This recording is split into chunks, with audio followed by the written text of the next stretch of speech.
Lola at Mama, paano ang pagkakaiba, pagkakapareho sa ngalan ng pagmamahal? How similar, how different are Lola and Mama in showing their love for you? Si Lola Mama po, very strict siya. Siya yung stricto po talaga na, dapat gantong oras ka uuwi. O dapat, asan na ba si Shane? Di pa umuwi yan. Bakit, late na? Ganyan. Siya po talaga yung growing up, kasi sa kanya din po ako halos lumaki. Siya po yung very strict, very, yung nag-aano po sa amin, didisiplina. Opo, si Mama po kasi yung go with the flow lang. Opo, siya yung yung nagsusupport sa akin, yung kapag kunyari may crush ako, siya yung kinakwentuhan ko, ganun po. So, very different po silang dalawa. At ang nakakatuwa lamang, you're doing Mommy Dearest, kung saan may dalawa kang ina. Opo. Sa tunay na buhay, meron kang Lola Mama at meron kang Mama. Opo. So, yun ang parallelism, ika nga, ng iyong buhay. Di ba? Pwede kang humugot doon sa dalawa. Sa dalawa. And parang nakatadhana na ikaw talaga si Mookie.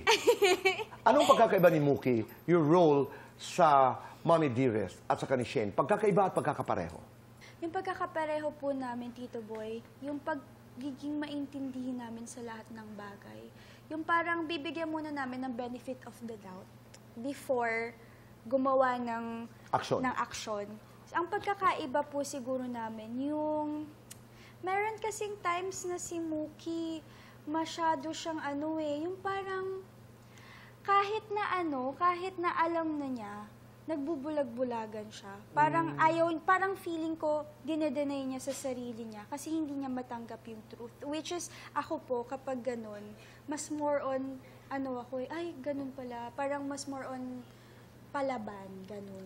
Shane, bilang huling katanungan, kung meron kang wala ng ukulele, but if you have one song na sa palagay mo ay maglalarawan ng buhay mo ngayon, anong kanta ito? And sing a few lines. Okay. Siguro po Rainbow. Sige nga. The sky is finally open, the rain and wind stop blowing, 'cause I'm stuck out in the same old storm again.